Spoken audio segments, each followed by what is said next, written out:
1절에 보면 예수 그리스도의 종이요 야고보의 형제인 유다가 쓰고 있다, 그렇게 이야기하고 있습니다. 오늘 유다서를 쓰고 있는 유다가 누구냐라고 할 때 예수 그리스도의 종인 야고보의 형제, 이렇게 이야기하고 있는 거예요. 여러분, 우리가 야고보서를 제가 설교할 때 성경의 인물 가운데 야고보라는 이름이 많이 나옵니다. 이름이 똑같은 거죠. 야고보라는 이름이 동일한 사람들이 많이 있습니다. 그런데 야고보를 쓴 그 야고보는 많은 야고보 가운데 예수님의 동생인 야고보였다, 그렇게 말씀을 드렸어요. 그런데 유다는 지금 야고보의 형제다, 이렇게 이야기하고 있는 거예요. 그렇다면 이 유다 역시 예수님의 형제 가운데 한 명이 아니겠는가, 그렇게 추측할 수 있는 것입니다. 그런데 여러분, 야고보도 그가 부활한 예수 그리스도, 여러분, 우리가 예수를 전하고 증거하는 것 가운데 가족이 제일 힘들어요, 사실은. 왜냐하면 나의 모든 것을 알고 있잖아요. 그러니까 내가 무슨 좋은 말을 해도 너나 좀 잘해, 너나 잘 믿고, 너나 똑바로 해, 우리가 그러기가 너무 쉬운 거예요. 그러니까 사실은 가까운 사람을 전도하는 게 제일 어렵습니다. 모르는 사람은 그 사람의 삶을 잘 모르기 때문에 오히려 전도하기가 쉬운데, 아는 사람들은 전도하기가 어려운 거예요. 그러니 예수님이 내 형인데, 예수님이 메시아라고 하고 예수님이 왕이라고 하면, 아니 우리 형인 걸 내가 다 알고 있는데, 그러니까 더 믿기 어려웠던 거예요. 그런데 그들이 예수 그리스도의 죽음과 부활을 경험한 이후에 회심하게 되고, 그리고 예수 그리스도의 종이라고 자기를 표현하고 있는 것입니다. 자기의 형임에도 불구하고 그들은 이야기하는 거예요. 예수 그리스도는 나는 예수 그리스도의 종이다, 이렇게 표현하고 있는 것을 우리는 볼 수 있는 것입니다. 그리고 초대교회의 아주 중요한 지도자의 위치에 있는 것을 우리는 성경을 통해서 추정할 수 있습니다. 유다도 마찬가지예요. 사도행전 15장에 보면 중요한 결정을 내려야 할 때 이 유다가 결정하는 것을 우리는 볼 수 있습니다. 그로 말미암아서 야고보나 유다와 같은 예수님의 형제들은 가까우면서도 예수를 믿지 못하다가 나중에 예수 그리스도를 믿고 하나님의 사람으로 쓰임받는 것을 우리는 볼 수 있는 것입니다. 지금 그들이, 야고보나 유다, 그들이 지금 이 편지를 쓰고 있다고 이야기하고 있는 거예요. 그런데 3절에 보면 왜 이 편지를 쓰는지를 이야기하고 있습니다. 3절을 우리 한번 같이 보겠습니다. 다 같이 읽습니다. 3절 시작.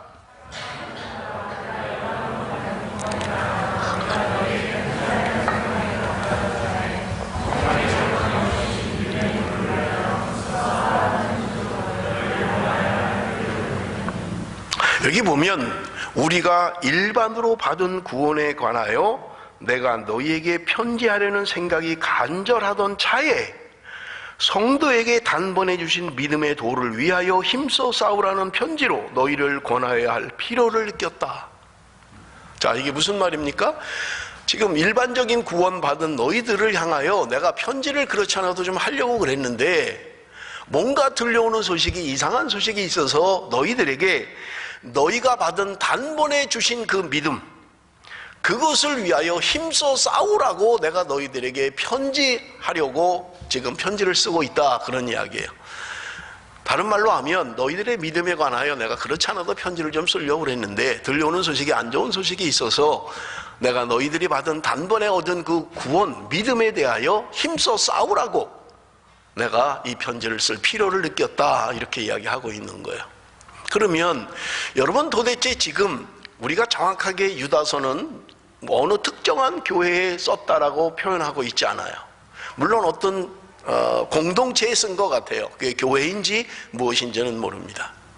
그런데 지금 유다가 들은 소식들은 뭐냐면, 너희들이 단번에 얻은 믿음에 대하여 힘써 싸워라, 내가 그럴 필요를 느껴서 이 편지를 쓰고 있다라고 이야기하는 것은, 지금 뭔가 그 공동체 안에 단번에 얻은 믿음에 대하여 흔들리게 하는 누군가 이야기하는 사람들이 있다는 거예요. 그게 4절에 보면 가만히 들어온 자들이다, 이렇게 이야기하고 있는데, 가만히 들어온 거짓 교사들, 뭔가 바른 이야기를 가르치는 것 같고 뭔가 바른 이야기를 하는 것 같지만 성경적이지 않은 바른 교훈을 하고 있지 않은 가만히 들어온 거짓 교사들로 말미암아서 너희들이 단번에 얻은 믿음에 대하여 싸울 필요를 내가 느꼈기 때문에 이런 편지를 쓰고 있다, 그렇게 이야기하고 있는 것을 우리는 볼 수 있는 것입니다. 자, 여러분, 그러면 단번에 얻은 구원이란 무엇입니까? 단번에 얻은 믿음, 도대체 이게 뭐예요? 여러분, 오늘 우리의 구원이라고 하는 것은 단번에 얻었다는 거예요. 어떤 점차적인 조건이나 어떤 그런 것으로 인해서 우리가 구원을 얻고 믿음을 갖게 된 것이 아니라는 거예요.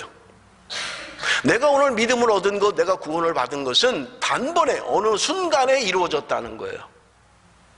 그것이 지금 유다가 이야기하는 너희들이 이미 익히 알고 있는, 너희들이 이미 알고 있는 것 내가 기억나게 하기 위함이다라고 5절에 이야기하고 있는 거예요. 그런데 그 믿음, 단번에 얻은 믿음에 대하여 흔들리지 말라는 거예요. 자, 그러면 단번에 얻음이 왜 이렇게 중요합니까? 여러분, 이것을 우리는 이해하기 위해서는요, 그 당시에 초대교회의 이단들에 대하여 알아야만 여러분, 우리는 이 본문을 정확하게 해석할 수가 있는 거예요. 어떤 부류들은, 가만히 들어온 거짓 교사들은 단번에 얻은 믿음에 대하여 부인하고 있는 거예요. 그게 뭐냐면 믿음으로만 아니고 뭔가를 또 해야 된다는 거예요. 믿음으로만 구원받지 못해. 우리의 선행이 따라야 되는 거야. 믿음 플러스 알파가 있어야 된다는 거예요. 이러한 이단들, 지금 그것을 이야기하고 있는 거예요. 가만히 들어와서 교묘히 우리를 흔들어 버리는 거예요. 넘어지게 하는 거예요. 그런데 그들은 잘못된 이론을 가지고 이야기하는 거예요. 여러분, 우리가 가지고 있는 구원관, 우리가 갖고 있는 믿음에 대하여 다른 것들이 무엇입니까? 여러분, 그것은 이런 거예요. 말씀드린 것처럼 믿음으로만 아냐. 그렇기 때문에 구원을 얻기 위해서는 믿음 말고 우리의 삶, 뭔가가 있어야 돼, 선행이 있어야 돼, 착한 삶이 있어야 돼, 뭔가 열매가 있어야 돼 라고 하는 것, 그것을 조건으로 이야기한다면 이것은 이단입니다. 그런데 또 하나 우리가 잘못된 신앙이 뭐냐면 믿음으로만 구원받아.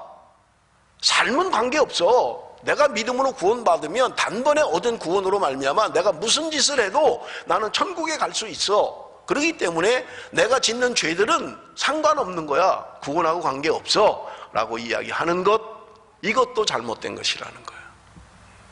그런데 여러분, 초대교회에 교명이 들어와서 지금 뭔가를 흐트러뜨리고 있는 사람들이 있다고 오늘 성경은 우리에게 말씀하고 있는 것입니다. 오늘 우리의 믿음이, 우리의 구원이 믿음 플러스 어떤 인간의 노력이 필요하다라고 가르치는 것, 이것도 잘못된 가르침이에요. 믿기만 하면 그 다음에는 무슨 짓을 해도 돼 라고 하는 것, 이것도 잘못된 신앙이라는 거예요. 자, 여러분, 우리 4절을 한번 읽어봅니다. 4절 말씀 다 같이 읽습니다. 본문 4절입니다. 다 같이 시작. 이는 가만히 들어온 사람 몇이 있음이라. 그들은 옛적부터 이 판결을 받기로 미리 기록된 자니 경건하지 아니하며 우리 하나님의 은혜를 도리어 방탕한 것으로 바꾸고 홀로 하나이신 주제 곧 우리 주 예수 그리스도를 부인하는 자다. 여러분, 가만히 들어온 거짓 교사들의 특징을 오늘 본문은 이야기하고 있습니다. 그런데 그들은 경건하지 않다는 거예요. 그들은 신앙생활을 하면서도 뭔가 경건한 것을 이야기하지 않아요. 경건한 삶을 살지 않아요. 세상에 방탕한 삶을 살고 있습니다. 그리고 또한 그뿐만 아니라 하나님의 은혜를 오히려 방탕한 것으로 만들어버리는 거예요. 여러분, 개역 성경에는 하나님의 은혜를 세귑거리로 만들었다, 그렇게 이야기하는 거예요. 하나님의 은혜를 방탕한 것으로 만들어버렸다는 거예요. 여러분, 우리 한국교회만 해도 이단들을 보십시오. 대부분의 이단들은 다 여자 문제가 얽혀 있어요. 뭐 정명석, 이만희, 문선명 할 거 없이 모든 이단들은 전부 다 이상한 이론을 가지고 있는 거예요. 그것이 마치 성경적인 것처럼 피가름을 통해서 구원받아야 된다. 예수로 구원받지 못한다. 내가 제2의 예수다. 한국에 30여 명의 예수가 있대요.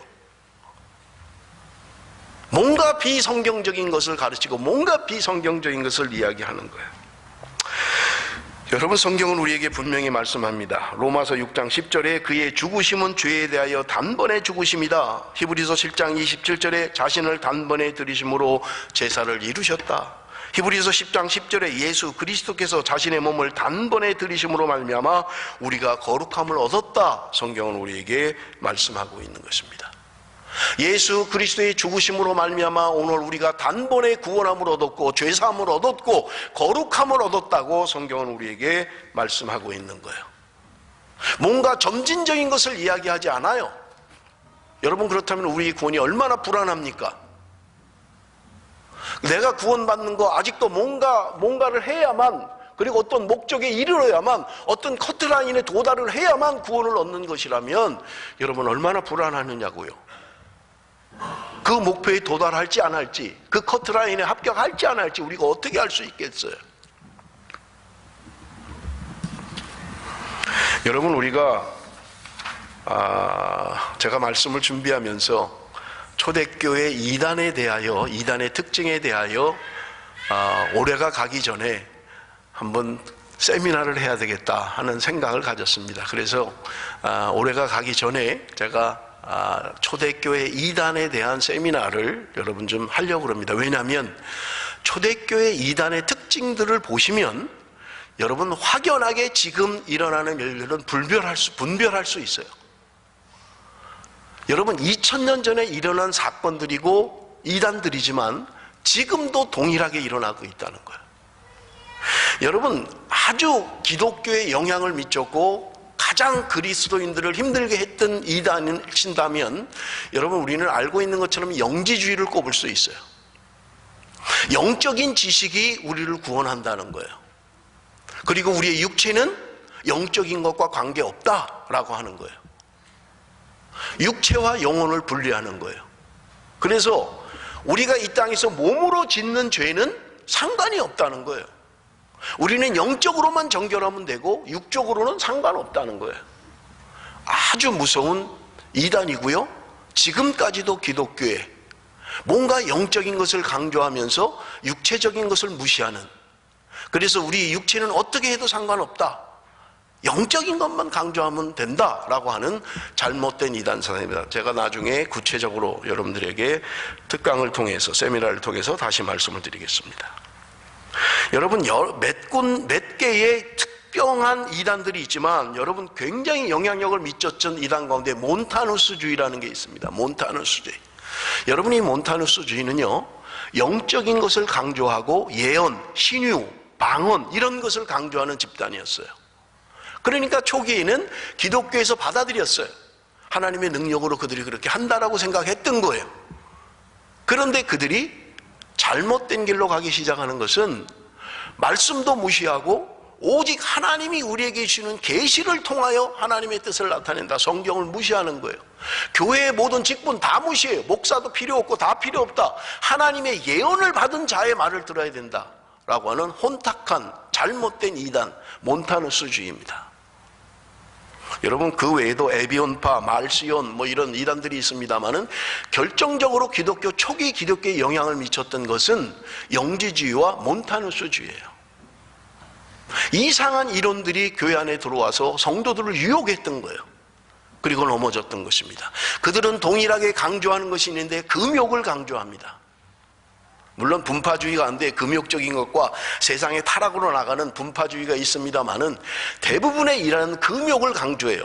결혼을 금지하고요, 부부 생활을 금지시킵니다. 너희들이 경건하게 살려면 그렇게 하면 안 된다. 너희들이 하나님 앞에 깨끗하게 살려면 결혼도 하면 안 되고 부부 생활을 하면 안 된다. 이상한 이론을 가지고 이야기하는 거예요. 이것이 기독교 안에 가장 영향을 미쳤던 이단들 가운데 하나입니다. 여러분, 이러한 이단들이 오늘날 지금 우리가 살고 있는 21세기에도 동일하게 영적인 것을 강조하면서 이상한 것을 흘러버리는, 여러분, 신비주의를 강조하는 여러분 그런 교회나 그런 지도자들도 수없이 많다는 거예요. 그래서 뭔가를 들어야만 되고 뭔가를 봐야만 되고 그것이 우선시되고 하나님의 말씀과 하나님의 그 말씀에 근거한 신앙이 아니라 뭔가를 자꾸 보는 것, 뭔가 들은 것이 성경보다 위에 있는 것, 여러분 이것은 이단 중에 이단입니다. 여러분, 그렇기 때문에 제가 올해가 가기 전에 이제 뭐 2달도 안 남았습니다만은 초대교회 이단들의 특징에 대해서 여러분 한번 제가 세미나를 하도록 하겠습니다. 그러면 여러분의 그 분별력이 생길 거예요. 지금 일어나는 일들과 너무나 흡사한 이러한 혼탁한 이런 세대의 분별력을 가질 수 있게 될 것입니다. 여러분, 우리 한번 성경을 한번 같이 읽겠습니다. 갈라디아서 2장 3절에서 5절입니다. 갈라디아서 2장 3절에서 5절. 다 같이 읽습니다. 시작.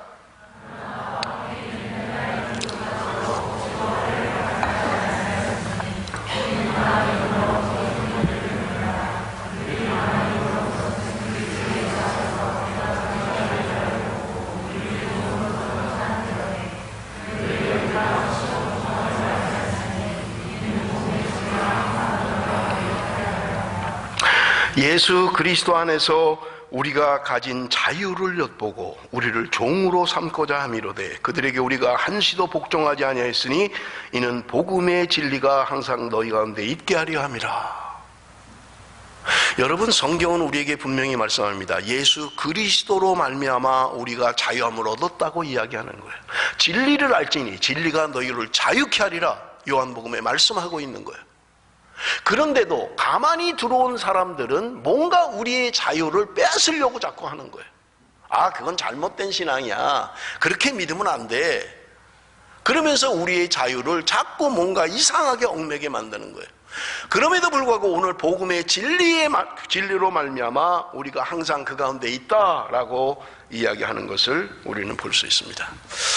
제가 서두에 말씀을 드렸습니다만 오늘 우리의 신앙의 갈등과 문제는 그런 것들이에요.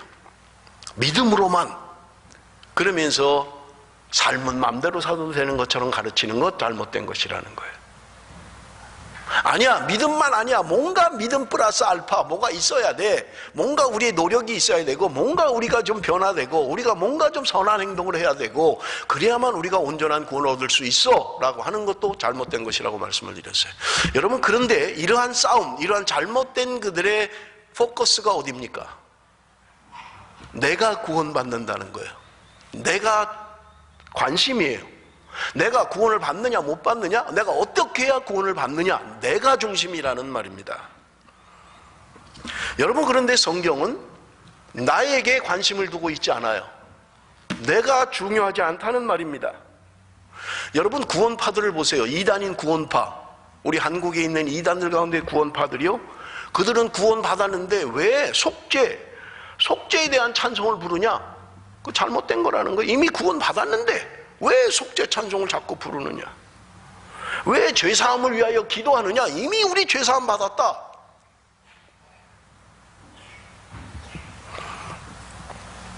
제가 지금 확인을 안 했습니다만은 여러분, 우리 MJC 가운데서도 이상한 세미나를 한 것 같아요. 제가 직접 듣고 확인을 해봐야 되겠습니다만은 우리가 구원받았기 때문에 무슨 짓을 해도 괜찮다. 여러분, 이건 이단입니다. 잘못된 이론이에요. 여러분, 예수 믿고 나면 무슨 짓을 해도 괜찮나요? 그런 이론이 어디 있어요? 그래서 내가 하는 모든 것들이 괜찮다. 하나님 뜻 안에 있는 거다. 하나님 안에 있으니까 뭐든지 괜찮다. 이게 잘못된 것입니다. 제가 정확하게 아직 듣지를 않아서 듣고 다시 말씀을 드리겠습니다만 이런 것은 잘못된 것입니다. 여러분, 이 구원파 관심이 뭐예요? 나에게 있는 거예요. 내가 어떻게 해야 구원을 받느냐, 내가 어떻게 하면 구원의 백성이 될 수 있느냐. 그런데 여러분, 성경은 오늘 우리의 구원의 목적이 있지 않습니다. 여러분, 성경을 통해서 확인합니다. 요한복음 5장 39절 우리 한번 같이 읽습니다. 요한복음 5장 39절 다 같이 시작. 너희가 성경에서 영생을 얻는 줄 생각하고 성경을 연구하거니와 이 성경이 곧 내게 대하여 증언하는 것이니라. 너희들이 성경을 연구하지만 성경은 누구에 대해서 이야기하고 있다고요? 예수 그리스도에 대하여 이야기하고 있다는 거예요. 성경은 예수 그리스도를 증언하고 있다는 거예요. 그래서 모든 성경의 중심은 예수 그리스도라는 거예요. 그래서 구약 성경은 이미 오실 메시아, 그 당시에 구약 사람들에게는 오실 메시아, 신약의 사람들은 다시 오실 예수 그리스도. 그래서 성경의 주제는 예수 그리스도라는 말입니다. 그래서 요한복음에서 하는 말은 모든 성경은 예수 그리스도를 증언하고 있다는 거예요. 골로새서 1장 16절 중요한 말씀입니다. 우리 한번 같이 읽습니다. 골로새서 1장 16절 다 같이 읽습니다. 시작. 만물이 그에게서 창조되되 하늘과 땅에서 보이는 것들과 보이지 않는 것들과 혹은 왕권들이나 주권들이나 통치자들이나 권세들이나 만물이 다 그로 말미암고 그를 위하여 창조되었고. 여러분, 모든 만물이 예수 그리스도 그로 말미암아 창조되었다는 거예요. 하늘과 땅에 보이는 것, 보이지 않는 것들, 왕권, 주권, 통치자들, 권세, 모든 만물이 예수 그리스도로 말미암아 지어졌다는 거예요. 그래서 이야기합니다. 모든 만물이 다 그로 말미암고 그를 위하여 창조되었다. 모든 만물이 그를 위하여 창조되었다는 거예요. 예수 그리스도를 위하여 창조되었다는 거예요. 예수 그리스도로 말미암아 지어졌고 모든 것은 예수 그리스도를 위하여 창조되었다고 성경은 우리에게 말씀하고 있는 것입니다. 그렇다면 오늘 그 만물 가운데 저와 여러분이 포함되어 있습니다. 그러면 나의 삶의 목적은 무엇이 되어야만 합니까? 예수 그리스도, 그분을 위하여 내가 창조되었다는 거예요. 내가 구원받은 것도 예수 그리스도 그분을 위하여 구원받았다는 거예요. 그래서 여러분 고린도후서 5장 15절 제가 하도 말해서 여러분 아실 거예요. 예수 그리스도가 우리를 위하여 죽으심은 죽으심의 목적, 이제는 더 이상 너 자신을 위하여 사는 게 아니라 너를 위하여 죽으신 예수 그리스도를 위하여 살게 하려 하십니다. 예수 그리스도가 나를 위하여 죽으신 것은 단순히 나 하나 구원받고 하나님의 백성 되는 게 목적이 아니라 내가 이제는 예수 그리스도를 위하여 사는 삶을 살게 하기 위하여 예수 그리스도가 나를 위하여 죽었다는 거예요. 그렇다면 하나님의 백성들의 특징은 무엇입니까? 예수 그리스도를 위하여 사는 삶이 되어야 된다는 말이에요. 그것은 억지로 되는 게 아니고요, 논리의 결과가 아니에요. 예수를 믿으면 주를 위한 삶, 이런 무슨 등식이 아니에요. 내가 오늘 얻은 구원이 얼마나 감격적이기에, 내가 오늘 하나님의 백성 된 것이 얼마나 큰 감격이기에 그런 삶을 살 수밖에 없는. 그래서 바울이 고백한 것처럼 내가 이제는 표대를 향하여 주를 위하여 모든 것 다 배설물로 여기고 주님 아는 것만이 나에게 고상한 지식이다 라고 고백했던 거예요. 그러므로 여러분, 내가 존재하는 이유, 내가 살아가는 이유, 내가 직장을 다니고 학교를 다니고 내가 살아가는 이유는 예수 그리스도, 그분을 위하여. 모든 것은 창조되었고 모든 것은 그분을 위하여 존재한다는 거예요.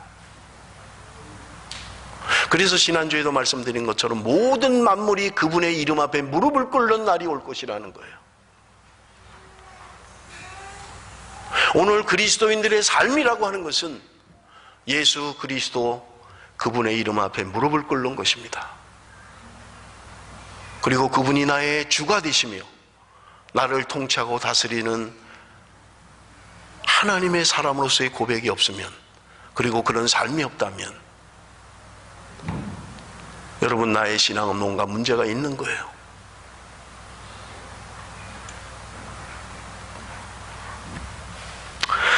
여러분, 오늘 우리가 얻은 구원이라고 하는 것은 유다가 이야기하는 것처럼 유다서에서 단번에 얻은 거예요. 무슨 시차를 두고 너희들이 어떤 조건을 갖추면, 너희들이 선한 삶을 살면 그 다음에 구원을 줄게, 그런 게 아니에요. 한순간에 주어졌다는 거예요. 한순간에 단번에 나에게 왔다는 거예요. 내가 구원의 백성이 됐고 하나님의 자녀가 됐다는 거예요.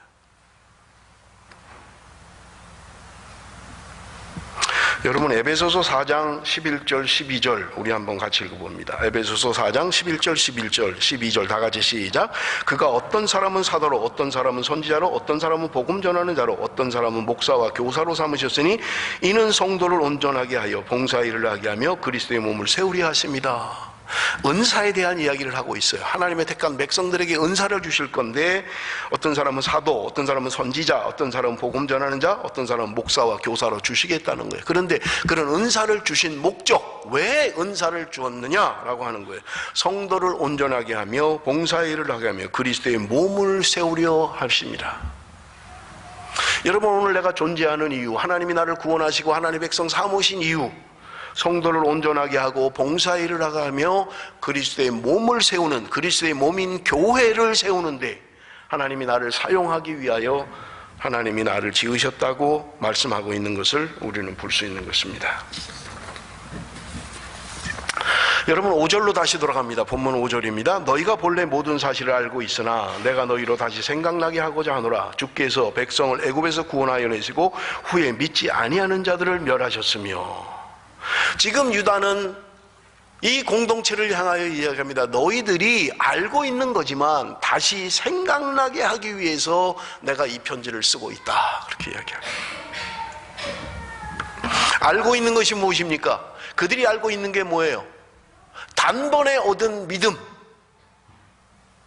내가 얻은 구원이라고 하는 것은 어떤 조건 때문에 얻은 것이 아니고 점진적으로 어떤 내가 성화된 삶을 살면 그때 주어지는 것이 아니라 너희들이 단번에 구원을 얻었다는 것을 너희들이 이미 알고 있다는 거예요. 그런데 그 사실을 내가 기억나게 하기 위해서 이 편지를 쓰고 있다고 이야기합니다. 여러분, 제가 일부 예배 때도 잠깐 이야기를 했는데요, 우리는 자꾸 잊어버려요. 그래서 뭘 물으면 처음 듣는 것처럼 가만히 있어요. 아는 건데. 여러분, 그러기 때문에 지금 유다가 이야기하고 있는 것입니다. 너희들이 알고 있다. 그런데 내가 그것을 다시 생각나게 하기 위해서 자꾸 리마인드를 시키는 거다. 여러분, 그러므로 우리는 자꾸 리마인드를 해야 합니다. 자꾸 듣고 깨달아야 돼요. 오늘 내가 얻은 구원, 하나님 오늘 나를 향한 목적, 내가 무엇을 위해서 살아가는가 자꾸 잊어버리는 거예요. 자꾸 놓치는 거예요. 그래서 주일 말씀을 통해서 여러분 회복하고 돌아보고 여러분 내가 어떻게 살아야 되는가 자신을 점검하는 것, 다시 생각하는 게 필요하다는 말입니다. 가만히 들어온 거짓 선지자들이 초대교회를 어지럽혔어요. 제가 어제 한국의 어떤 목사님하고 전화통화를 했습니다. 제가 지난 주간에 놀랄만한 소식을 들었어요. 그건 뭐냐면 이 멜번에 신천지가 오래전에 들어와 있다는 거예요. 제가 그 소식을 듣고 그 말한 사람, 그 목사님하고 통화를 했어요. 전화를 몇 번 해도 통화가 안 되는데 어떻게 하니까 전화가 됐어요. 그래서 물었습니다. 이 멜번에 신천지가 들어와 있다고 이야기를 하셨다는데 사실입니까? 그분이 하는 말이 신천지도 그냥 쫄병들 말고 강사, 신천지 안에서 강사로 쓰임받는 이름까지 가르쳐줬어요. 서민규, 혹시 여러분 아시는 분이면 얘기를 해주세요. 서민규, 뭐 이름도 또 가짜로 하겠지요. 뭐 지금 들어와 있다는 거예요. 몇 년 전에 들어왔다는 거예요. 그리고 호주 안에 신천지가 300명이 있다는 거예요. 그래서 그러면 그 사람만 들어왔습니까? 그랬더니 아닐 거라는 거예요. 그 밑에 전도사들급도 다 들어와 있다는 거예요. 그 이름을 혹시 압니까? 이름 모른대요. 그러면서 저한테 하는 말이 뭐냐면, 목사님, 신천지가 누구인가 알려고 자꾸 하지 마십시오. 그것보다 더 중요한 건 성도들에게 신천지가 뭔가를 가르쳐야 합니다. 넘어가지 않도록. 그러니까 빨리 성도들에게 신천지의 정체를 밝히십시오. 그리고 넘어가지 않도록. 그래서 제가 어제 그 분의 웹사이트를 들어가서 신천지의 특징, 신천지의 이런 것들을 쭉 본 거예요. 정확한 특징이 하나 있습니다. 신천지의 아주 기본적인 특징이 있어요. 성경 공부하자는 거예요. 성도들에게 자꾸 누군가 성경 공부하자고 밖으로 빼돌리는 거예요. 탁월하게 해석하고 탁월하게 가르치는 분이 있는데 우리 같이 성경 공부하자. 그래서 빼나간다는 거예요. 그리고 가면 완전히 비밀. 들은 거 말하지도 말고 배운 거 쓰지도 말고 녹음하지도 말고 자기만 알게 한다는 거예요. 여러분, 혹시 여러분 주변에 교회에서 하는 성경 공부가 아닌 성경 공부합시다 하는 걸 들으면 일단 가십시오. 그리고 저한테 얘기를 좀 해주세요. 그게 신천지일 가능성이 가장 높아요. 나 안 해. 우리 목사님이 그런 거 다 신천지라 그랬어요. 이러지 말고, 그러면 못 찾으니까. 그래요? 그렇게 성경을 잘 풀어요? 그럼 한번 가볼까? 이렇게 하라고요. 표신하지 않게. 그리고 요새는 뭐 전화기도 녹음이 다 되잖아요.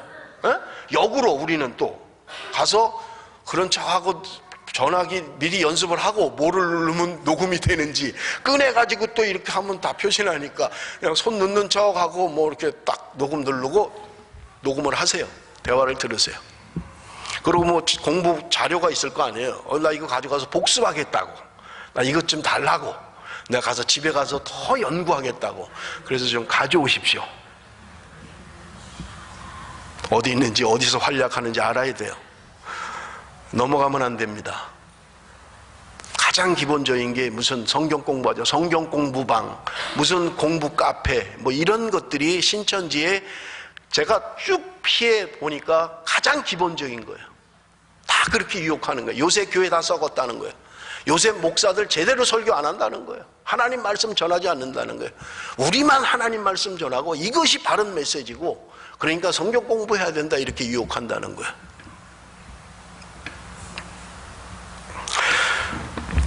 여러분, 새로 오면 저 사람 혹시 신천지 아니야? 이렇게 의심하면 안 됩니다. 그렇게 하면 안 되지만 경계심을 가지고 있어야 돼요. 은밀하게 들어와서 여러분 교회를 어지럽힙니다. 한국의 어느 교회는요, 그냥 청년부 200명을 끌고 나가버렸어요. 대학부, 청년부 200명을 끌고 나갔어요. 어느 교회는 교회가 완전히 뒤집어졌어요. 들어와서 믿음이 좋은 척 한 1, 2년 그냥 이렇게 잘하기만 하는 거예요. 헌금도 잘하고 기도도 잘하고. 거기 훈련시키는 거 보면 기도하는 것도 훈련시켜요. 그래서 누가 보면 믿음이 좋은 것처럼 그렇게 훈련을 시켜. 한 1년, 2년 가만히 봉사만 하는 거예요. 그러면서 점점 자리를 잡는 거예요. 교회 안에 뭔가 자리를 굳히고 어느 때가 되면 그때부터 목사를 욕하기 시작한다는 거예요. 우리 목사님 요새 이상해. 공부도 안 하는 것 같아. 기도도 안 하는 것 같아.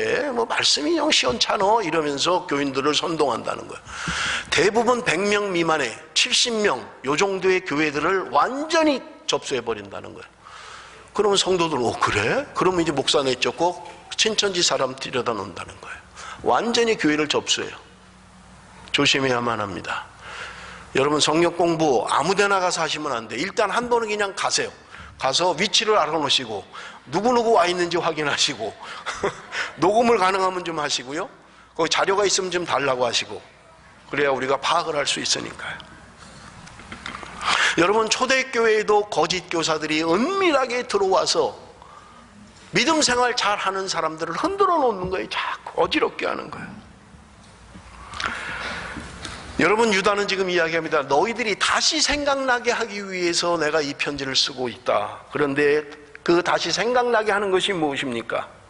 여러분, 첫 번째는요, 출애굽한 이스라엘 백성들에게 경고하는 거예요. 5절 하반절에 보니까 주께서 백성을 애굽에서 구원하여 내시고 후에 믿지 아니하는 자들을 멸하셨으며, 두 번째는요, 여러분 해석하기 어려운 부분이 나옵니다. 6절에 다 같이 읽습니다. 6절 다 같이 시작.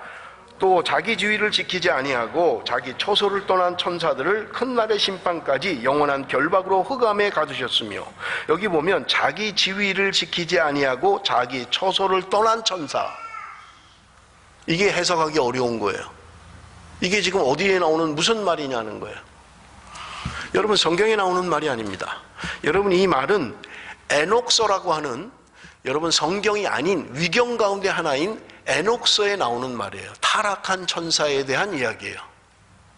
그런데 이 타락한 천사는 여러분, 전에 오후 예배 때 창세기를 설교하면서 말씀을 드렸죠. 창세기 6장에 보면 하나님의 아들들이 사람의 딸들을 보고 좋아하며 혼인하기 시작했고, 이것이 결국은 노아 홍수의 원인이 된다, 하나님의 심판의 원인이 된다라고 하는 것을 말씀드렸을 거예요.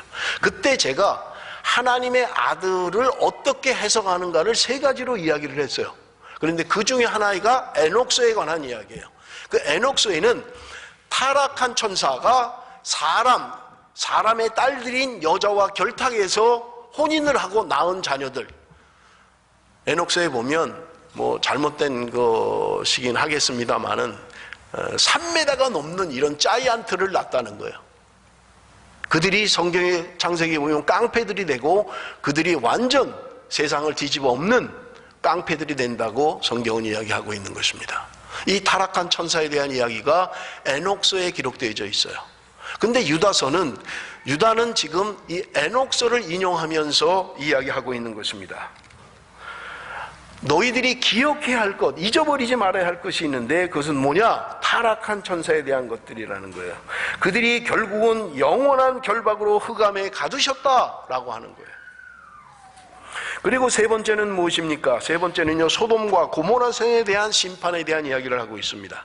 7절 한번 보십시오. 소돔과 고모라와 그 이웃 도시들도 그들과 같은 행동으로 음란하며 다른 육체를 따라가다가 영원한 불의 형벌을 받음으로 거울이 되었느니라. 여기 보세요.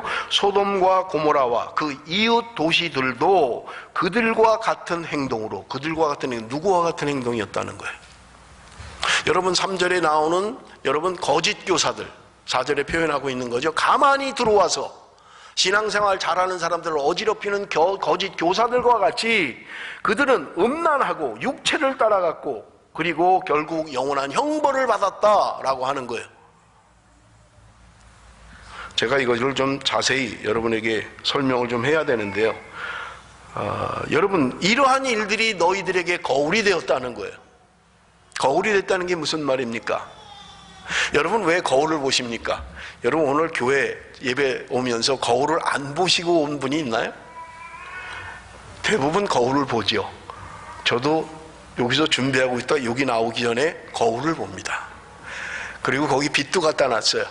그래서 머리가 흐트러졌으면 빗어요. 왜? 내 모습이 안 보이니까. 내가 지금 어떻게 흐트러졌는지를 모르니까. 그래서 제가 오늘 여기 앉아서 요 밑에도 좀 하나 갖다 놔야 되겠다. 요 거울 여기도 빛하고. 왜? 여기서 마지막 보고 좀 흐트러졌으면 고치려고요. 여러분 거울을 보는 이유는 내가 볼 수 없기 때문이에요. 너희들이 지금 애굽에서 출애굽을 했지만 하나님을 믿지 않는 자들이 멸망받은 것처럼 소돔과 고모라 땅이 멸망받은 것처럼 이러한 일들이 너희들에게 교훈이 되었다, 거울이 되었다.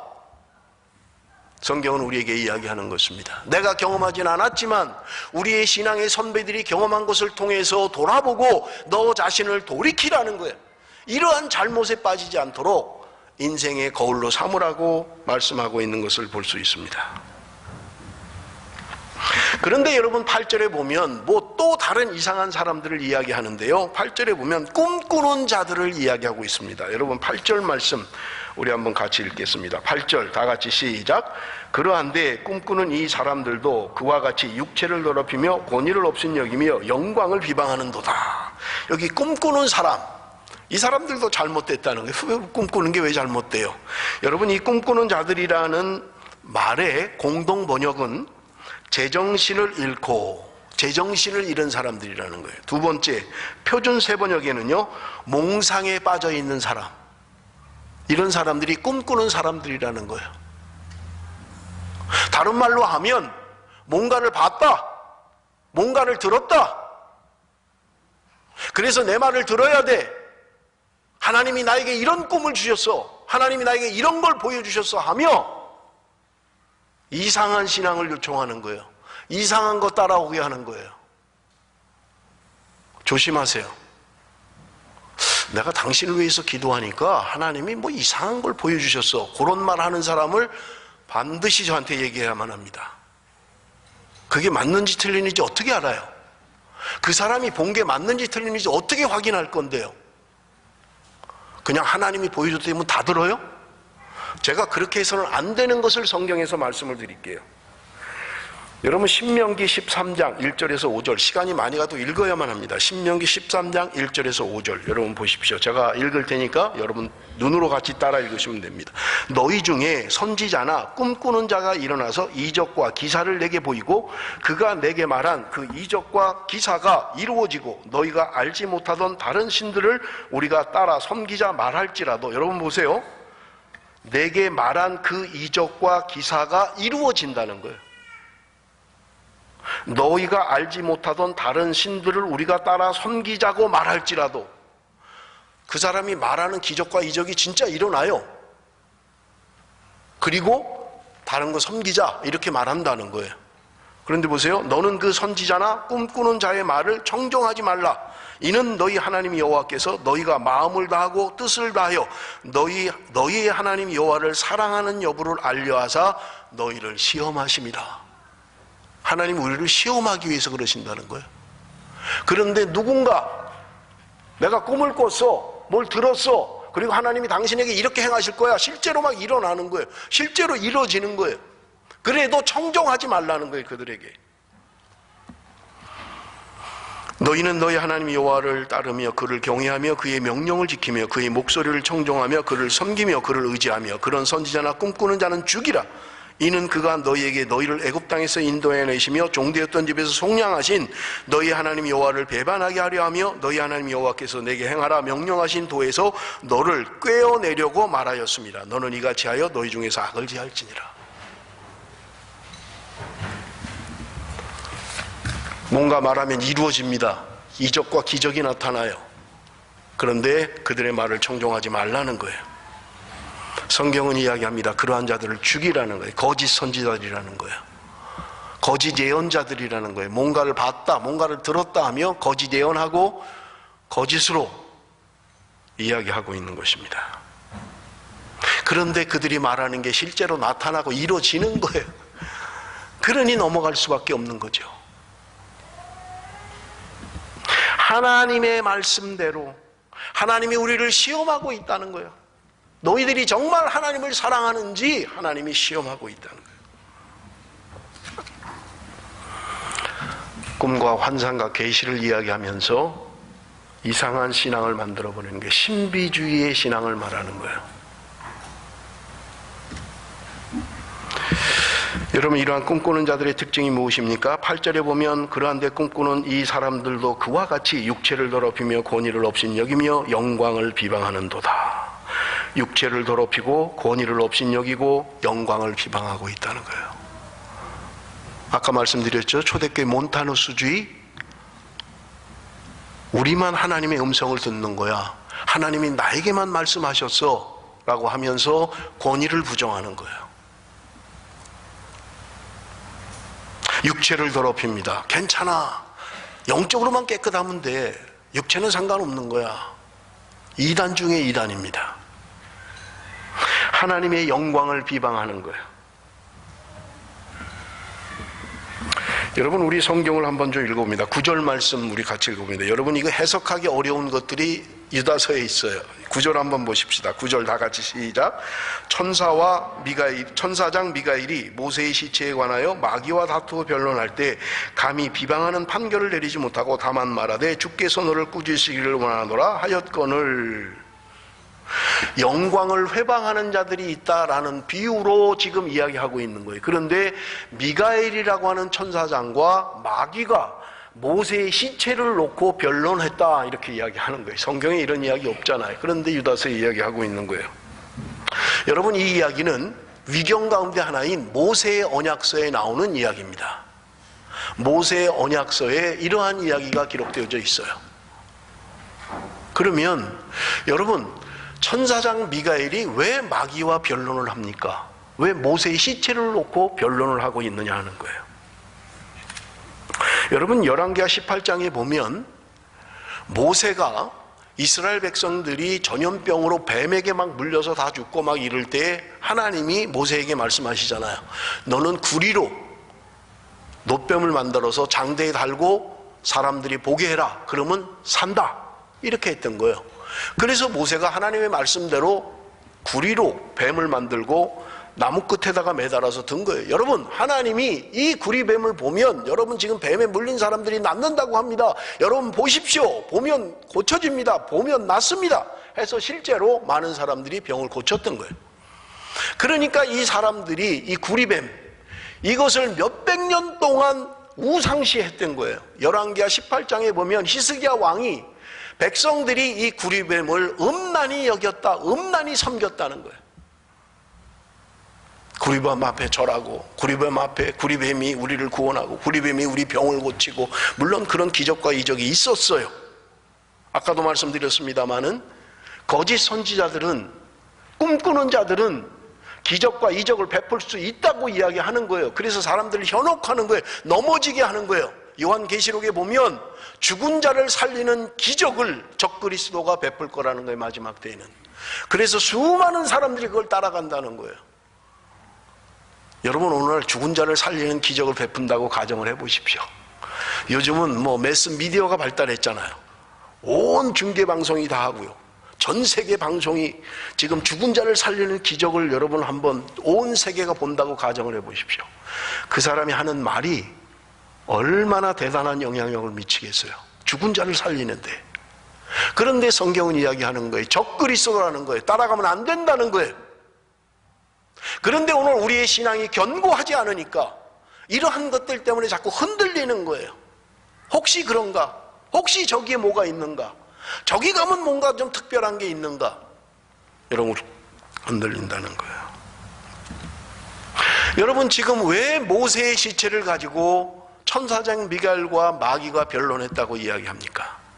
구리뱀 하나도 음란하게 섬겼던 사람들이에요. 여러분, 모세의 시체, 지금 우리는 정확하게 모세의 무덤이 어디 있는지 모릅니다. 지금도 몰라요. 그런데 만약에 안다면 그거 우상된다는 거예요. 또 우리를 애굽에서 건져내신 위대한 지도자 모세 여기 잠들다, 그분 앞에서 기도하면 기적이 나타나고, 그분 무덤 앞에서 기도하면 뭔가가 해결이 되고, 구리뱀 하나도 우상으로 섬기는 그들인데 모세의 무덤을 그렇게 하지 않겠느냐는 거예요. 여러분, 오늘 우리의 신앙은 어디를 향하여 가고 있습니까? 뭐를 봐야만 됩니까? 여러분, 성경은 우리에게 말씀하고 있는 거예요. 보지 않고 믿는 믿음이 복되도다. 오늘 본문 10절에 보면 이 사람들은 무엇이든지 그 알지 못하는 것을 비방하는도다. 또 그들은 이성 없는 짐승같이 본능으로 아는 그것으로 멸망하느니라. 11절, 화 있을진저 이 사람들이여 가인의 길에 행하였으며 삭슬 위하여 발람의 어그러진 길로 몰려갔으며 고라의 배역을 따라 멸망을 받았도다.